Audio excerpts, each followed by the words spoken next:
சட்டம் மாறி வந்து மண்ணை முட்டும் காலில் சூழ்ந்து கைகள் தட்டும் வாழியவே தென்னவராட்சி திசைகள் எட்டும் நம்மவராற்றல் விண்ணை முட்டும் எட்டு திக்கும் முரசு கொட்டும் வாழியவே.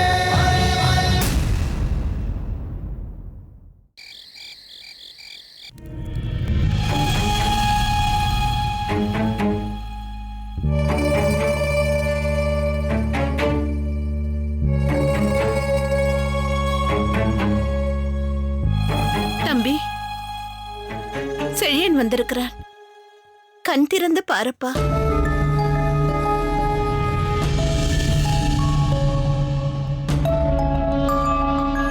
செழியா, வந்து விட்டாயா? முத்துநகை வந்து சொன்ன மறுகணமே நான் வந்து விட்டேன். என்னுடன் தாமரையும் வந்திருக்கிறாள்.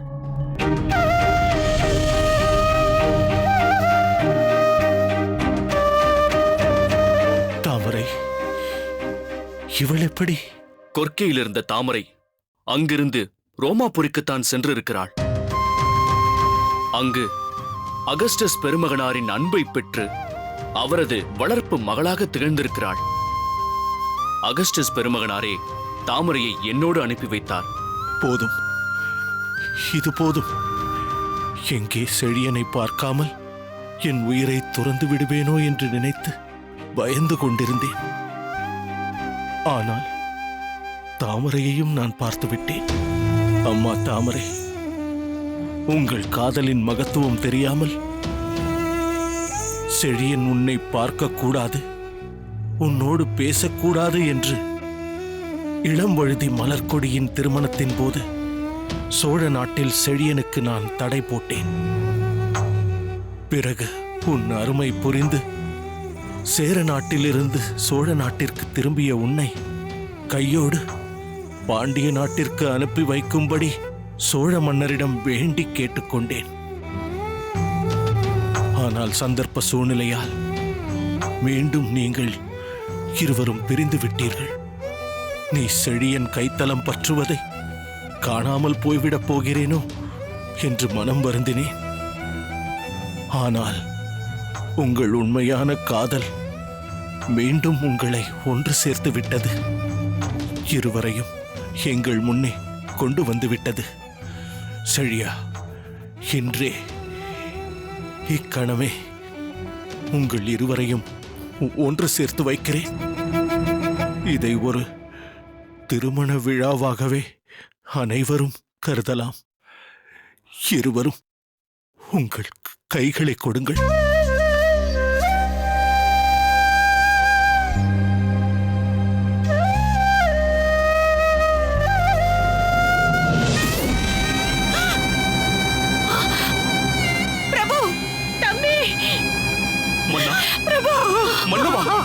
மலை சாய்ந்தது. ஐயோ, எம் மா தமிழின் உள்ளீரல் குலை சாய்ந்தது.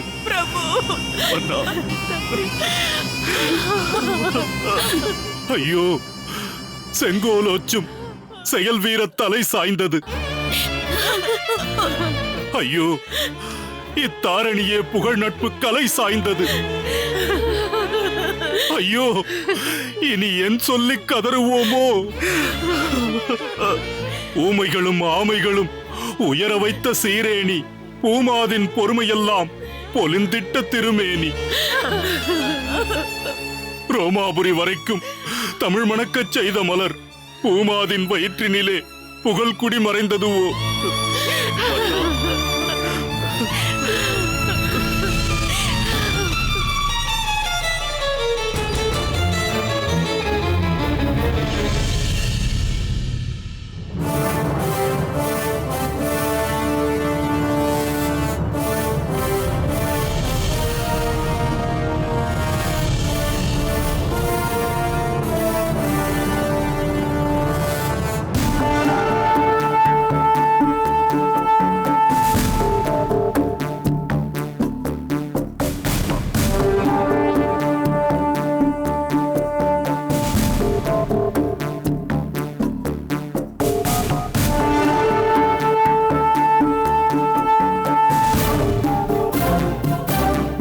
அமருங்கள். அவையோர்களே, வெள்ளியம்பலம் எனும் மதுரை மாநகரில் மறைந்த பாண்டிய மன்னர் வெள்ளியம்பலத்து துஞ்சிய பெருவழுதி என சரித்திரத்தில் நிலை பெற்று விட்டார். அவரை போன்று ஓர் உன்னதமான மாமன்னரை இழந்து தவிக்கும் உங்கள் துயரத்தில் நானும் சேர மன்னர் சேரலாதரும் பங்கு கொள்கிறோம். ஆனால் அந்த துயரத்தின் வடுக்கள் மறைவதற்கு முன்பே, அழுகையின் ஓலம் அடங்குவதற்கு முன்பே, ஏன் பெருவழுதி பாண்டியரின் சப அடக்கம் முடிவுற்ற மறுகணமே தலைநகரத்திலே கொடூரமாக வீசத் தொடங்கிவிட்டது அரசியல் புயல்.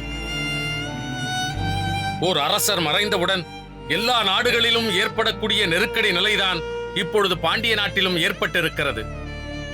பாண்டிய நாட்டின் வரலாற்றிலே திருப்பு முனையாக அமைந்திருக்கும் இந்த நாளில் இங்கு ஏற்பட்டிருக்கும் நெருக்கடி நிலையை நேசக்கரம் கொண்டு பாசப்புணல் கொண்டு தணிக்கவும் தவிர்க்கவுமே நாம் இங்கு கூடியிருக்கிறோம். காழ்ப்பிற்கோ கசப்பிற்கோ துளியேனும் இடமின்றி எவ்வளவுக்கு எவ்வளவு பொறுப்புடன் கடமையாற்றுகின்றோமோ அவ்வளவுக்கு அவ்வளவு என் இனிய நண்பருக்கு, மறைந்த பேரரசருக்கு நாம் செய்திடும் சிறப்பு மட்டுமல்ல, கைமாறுமாகவும் அது அமையும். அவரது விருப்பத்திற்குரிய முறையில் அரியணையில் ஒருவரை அமர வைக்க வேண்டிய அவசரம் நமக்கு ஏற்பட்டிருக்கிறது. அதை பற்றி ஆலோசிக்க வேண்டிய அவசியமும் ஏற்பட்டிருக்கிறது. சோழ பெருவேந்தே, இதில் ஆலோசிப்பதற்கு என்ன இருக்கிறது? பொதுவாக ஒரு மன்னர் இயற்கை எய்தியதும் அவரது மூத்த மகன் பட்டம் சுட்டிக் கொள்வதுதானே காலம் காலமாக உள்ள மரபு. இங்குதான் பெருவழுதி பாண்டியரின் மகன், அவரது ஒரே மகன் இளம்வழுதி இருக்கிறாரே. இல்லை, இளம்வழுதி பெருவழுதி பாண்டியனின் மகன் இல்லை. மணிமாறா, என்ன உளறுகிறாய்? உளரவில்லை, உறுதியாக கூறுகிறேன்.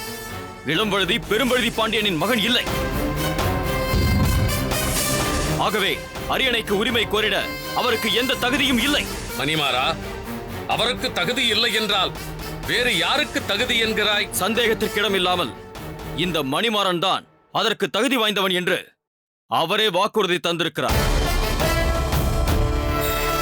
ஒரு யுத்தத்தில் பாண்டிய மாமன்னரின் உயிருக்கு ஆபத்து ஏற்பட்ட சூழ்நிலையில் நான் என் உயிரை பணயம் வைத்து அவரை காப்பாற்றினேன். அன்றுதான் எனக்கு பின்னர் இந்த பாண்டிய மண்டலத்தை ஆளுகின்ற அருகதை படைத்தவன் நீதான் என்று இறுதி முறி எழுதி வைத்து விடுகிறேன் என்றார். ஓ, இறுதி முறியா? அப்படியானால் அதற்கு மாறாக ஏதும் செய்ய முடியாது. பெருவழுதி பாண்டியரின் இறுதி ஆசை என்னவோ அதை நிறைவேற்றத்தான் வேண்டும். எங்களை பொறுத்தவரை மன்னரின் வாக்குறுதியை பெற்ற நீ அரியணை ஏறினால் என்ன, இளவரசர் இளம்பழுதி அரியணை ஏறினால் என்ன, எங்களுக்கு எல்லாம் ஒன்றுதான். ஆனால் என்ன? பெருவழுதி பாண்டியர் வாக்குறுதி தந்தார் என்று நீ உன் வாக்கால் சொல்வதை மட்டும் எப்படி நம்ப முடியும்? அவர் சொன்னபடி உனக்கு இறுதி முறி எழுதி தந்திருக்கிறாரா? எழுத்து மூலமாக ஏதேனும் ஆதாரம் வைத்திருக்கிறாயா? இறுதி முறி கையில் இருக்கிறதா? அது அவர் எழுதி தருகிறேன் என்றுதான் சொன்னார். ஆனால் அவருக்கு வாதம் ஏற்பட்டு விட்டதால் இறுதி முறை எழுதி வைத்திட முடியவில்லை. மணிமாறா, பெருவழுதி பாண்டியர் நோயில் விடுவதற்கு முன்பே இறுதி முறை எழுதி வைத்து விட்டார். அது உனக்கு தெரியாது. இப்போது இந்த சபையில் அதை படித்து அதன்படிதான் அரியணைக்கு உரியவரை மக்கள் அனைவரின் ஆதரவோடும் தீர்மானிக்கப் போகிறோம். இறுதி முடியை கொண்டு வாருங்கள்.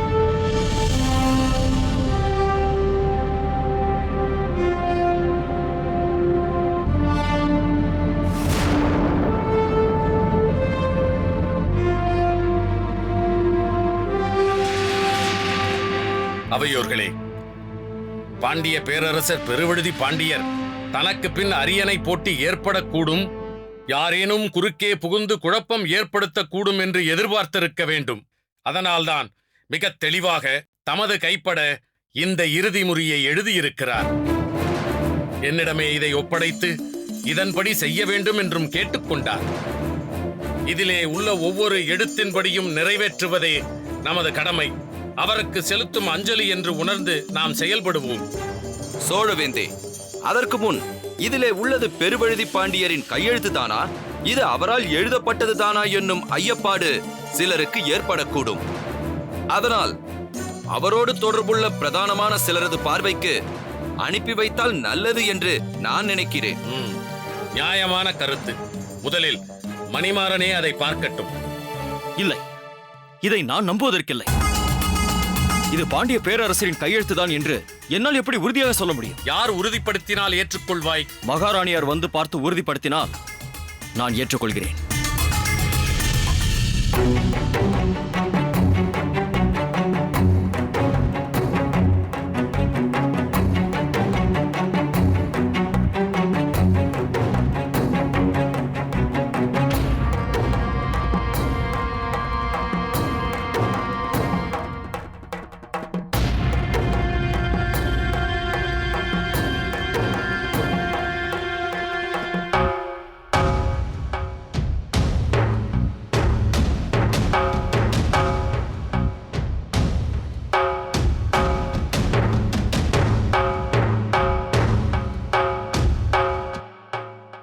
மன்னிக்க வேண்டும் பஞ்சவன் மாதேவியாரே.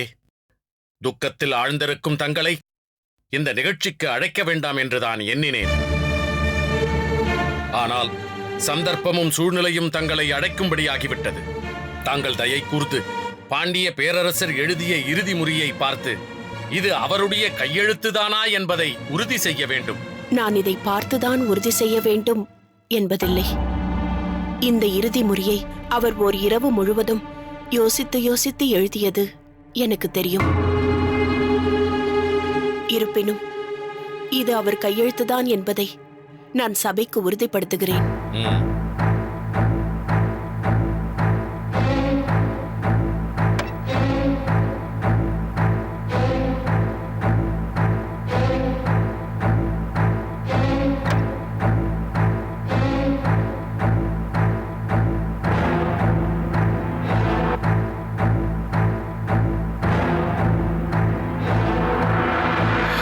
இது என் கணவரின் கையெழுத்துதான் என்பதில் எள்ளளவும் சந்தேகமில்லை.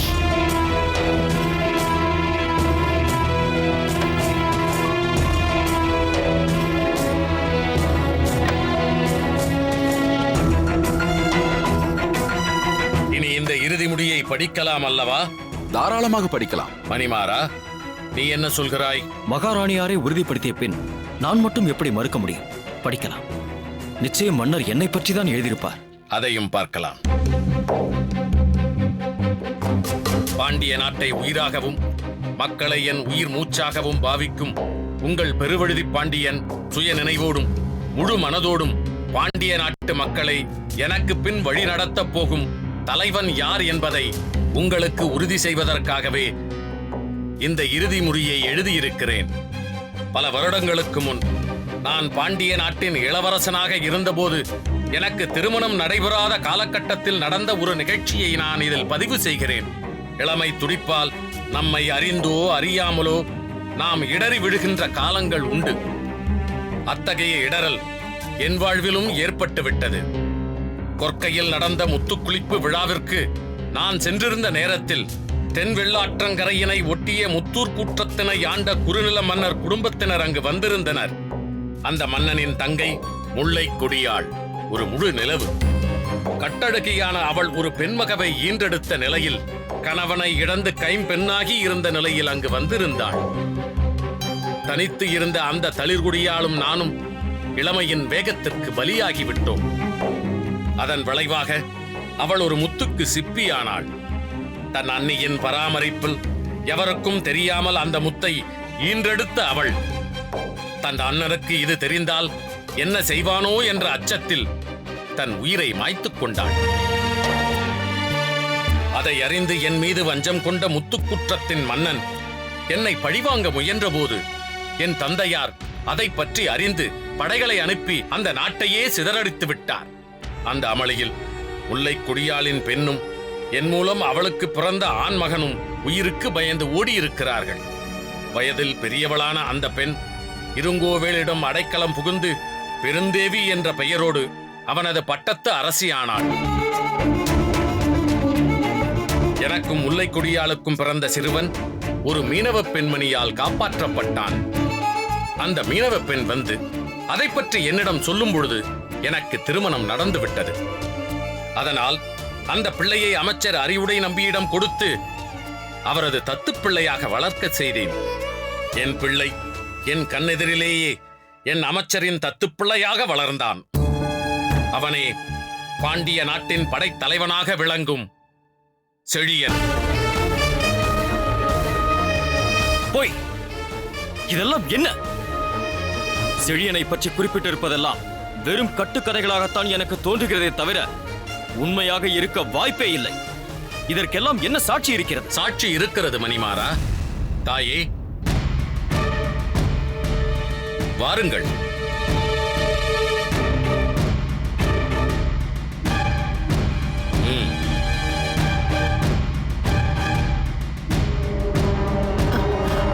அவையோருக்கு வணக்கம். இவரை தெரிகிறதா?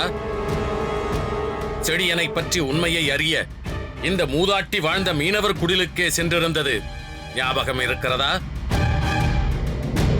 7 வயது பிள்ளையாக இருக்கும்போது இங்கு வந்த அவன் 12 வயது வரை இங்குதானே இருந்தான். அதற்கு பிறகுதானே செழியனை அரண்மனைக்கு கூட்டிக் கொண்டு போனார்கள். அமைச்சர் அறுவடை நம்பி அவனை தன் மகனாக ஏற்றுக்கொண்டார். இல்லை என்று சொல்ல முடியாது மன்னவா. நானும் மணிமாறனும் இணைந்துதான் இவரை தேடிச் சென்றோம். செழியனை பற்றிய ரகசியத்தை அறிந்து கொள்ள முயன்றோம்.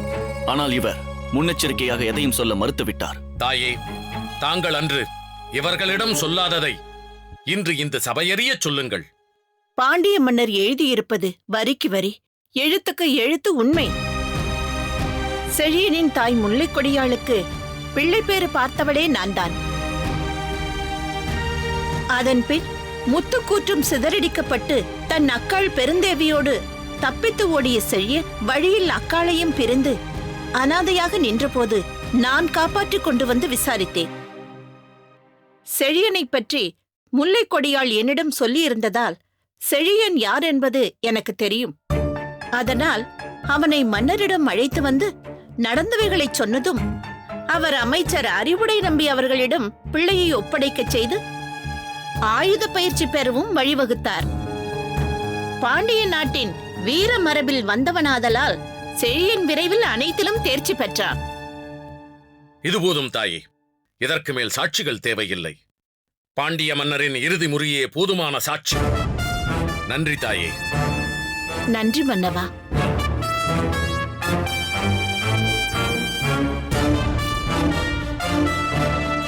வேந்தே, இளம்பழுதியை பற்றி ஏதோ சந்தேகத்தை மணிமாறன் எழுப்பினானே, அதற்கான விளக்கம் இதில் இல்லையே. இருக்கிறது.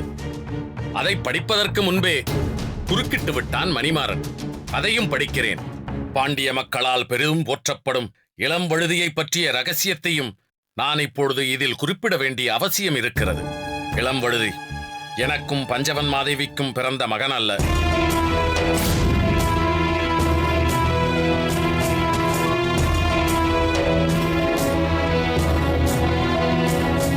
இருந்தாலும் இளம்பழுதி அரச குடும்பத்து சம்பந்தம் உள்ளவன்தான். என் மனைவி பஞ்சவன் மாதேவியின் தங்கைக்கு ஒரு வரன் பார்த்து நிச்சயம் செய்திருந்தோம். திருமணம் செய்து கொள்ளப் போகிறவர்கள் தானே என்ற உணர்வில் இருவரும் இணைய ஒரு கரு உருவாகிவிட்டது. இந்த நிலையில் போருக்கு சென்ற அவன் களத்திலேயே மடிந்து விட்டான். பஞ்சவன் மாதேவிக்கு குழந்தை பேறு ஏற்பட வாய்ப்பு இல்லை என்று வைத்தியர்களும் உறுதியாக கூறிவிட்டார்கள். அதனால் பஞ்சவன் மாதேவி தன் தாய் வீட்டிலே 10 மாதங்கள் இருந்து தங்கைக்கு பிள்ளை பிறந்ததும் தன் பிள்ளையாக எடுத்துக்கொண்டாள். அந்த குழந்தைதான் இளம்பழுதி.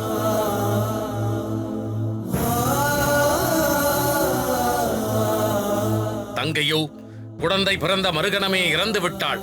அதனால் நானும் பஞ்சவன் மாதேவியும் ஒருவருக்கு ஒருவர் பேசி இதயபூர்வமாக அந்த குழந்தையை எங்கள் மகனாக ஏற்றுக்கொண்டோம். பஞ்சவன் மாதேவி அந்த காலகட்டத்தில் தன் பிறந்த வீட்டிலேயே இருந்து விட்டதால் யாருக்கும் எந்த சந்தேகமும் ஏற்படவில்லை. செடியனை பற்றிய செய்தி எனக்கு தெரியாத நேரத்தில் நான் இளம்பழுதியை இளவரசனாக அறிவித்தேன். இளம்பழுதி என் மனைவியின் தங்கை மகன். இந்த பாண்டிய நாட்டின் மன்னனாக எனக்கு பின் பட்டம் சூட்டிக் கொள்ளும் உரிமை எனக்கும் முல்லைக்கொடியாளுக்கும் பிறந்திட்ட செடியனுக்கே உண்டு என்பதனை இதன் மூலம் தெளிவுபடுத்திட விழைகின்றேன்.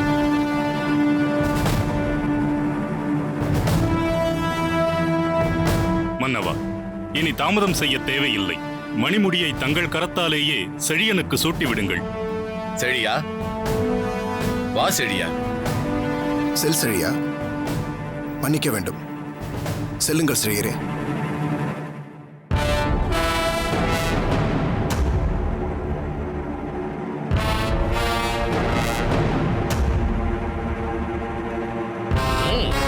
மன்னவா, ஒரு கணம் எனக்கு பேசுவதற்கு அனுமதி தர வேண்டும். அவையோர்களே, பெரியோர்களே, பெருவழுதி பாண்டியரின் பேரன்பும் உங்கள் அத்தனை பேருடைய பாச வெள்ளமும் என்னை பேச விடாமல் திணறடிக்கிறது. இருப்பினும் இந்த நேரத்தில் என் கருத்தினை நான் சொல்லியே தீர வேண்டும் என்பதால் பேசுகிறேன். அவையோர்களே, நான் மணிமுடியை தரித்துதான் பாண்டிய நாட்டிற்கு சேவை புரிய வேண்டும் என்பதில்லை. படைத்தலைவனாக இருந்து கொண்டே எத்தனையோ அருஞ்செயல்களை ஏற்றலாம். எனக்குரிய உரிமை பற்றி என்னதான் பாண்டிய பேரரசர் எழுதியிருந்தாலும் சில மரபுகளை நான் மீறக்கூடாதல்லவா? அதன்படி பார்த்தால் பாண்டிய நாட்டில் இதுவரை கொற்கை பட்டணத்தின் மன்னராக பட்டம் சூட்ட பெற்றவரே பாண்டிய வேந்தர்களாக முடிசூட்டப்பட்டிருக்கிறார்கள். இந்த அரிய மரபினை நாம் மீறிடலாமா? இளம் வழுதிதான் மறைந்த மாமன்னரின் மகன். அவர்தான் அடுத்த பேரரசராக அரியணை ஏற வேண்டியவர் என்ற பெரும்பாலான மக்களின் நம்பிக்கையை நாம் தகர்க்கலாமா?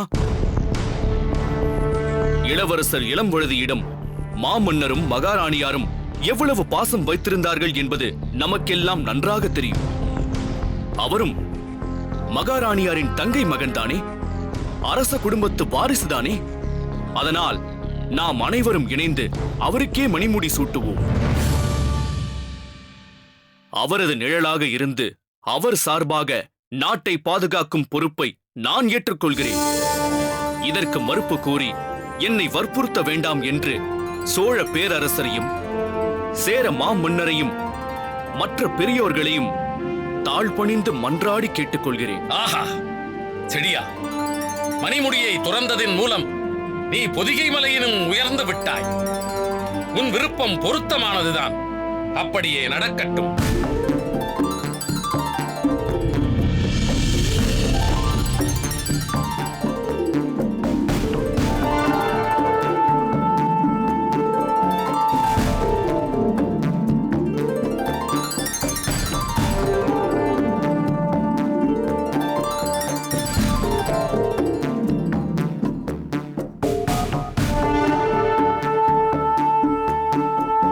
இளவரசே, வாருங்கள். மன்னிக்க வேண்டும் பாண்டிய மாமன்னரே, வாருங்கள்.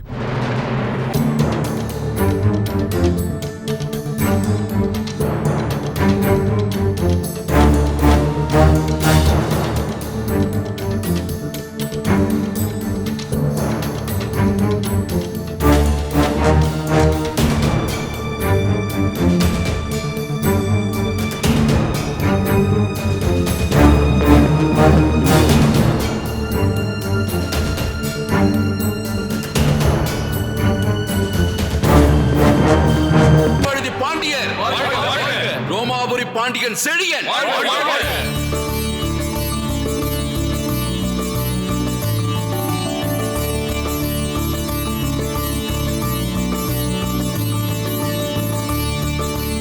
தமிழக சிங்கப்பூர் மக்களுக்கு வணக்கம்.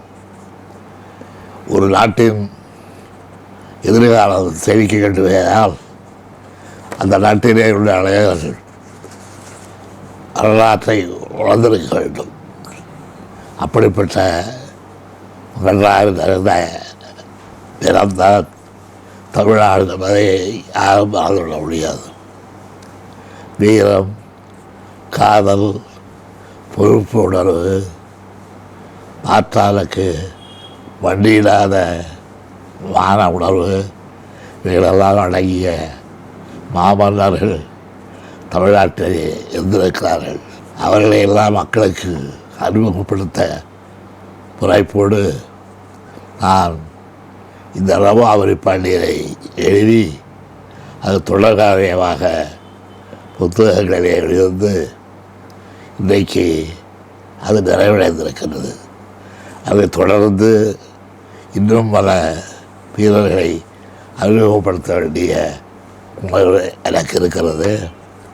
அந்த உணர்வை நீங்களெல்லாம் ஏற்று தமிழகத்தை மேலும் வீரத்தில், விவேகத்தில், மற்றவர்களை போற்றுவதில் பெரும் பயன்படுத்த நம்பிக்கை இருக்கிறது.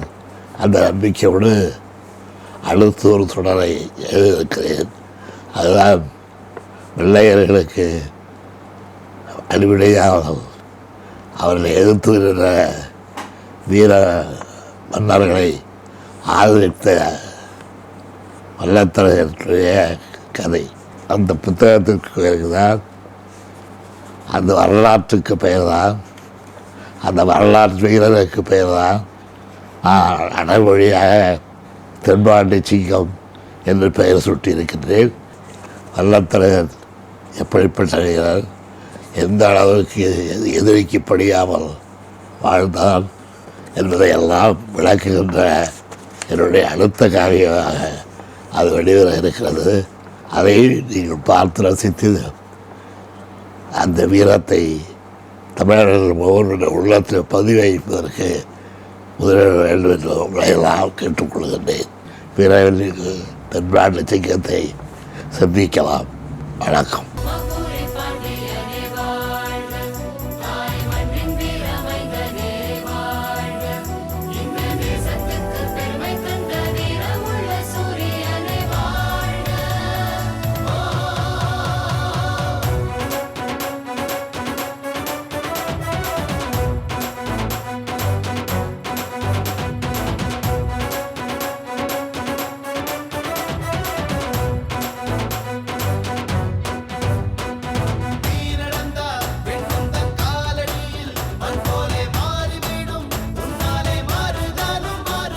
நீ ஒரு ஜட பொருளாக இருந்திருந்தால் கப்பல் பயணம் புறப்பட்ட அன்றே உன்னை கடலில் தூக்கி வீசி இருந்திருப்பேன்.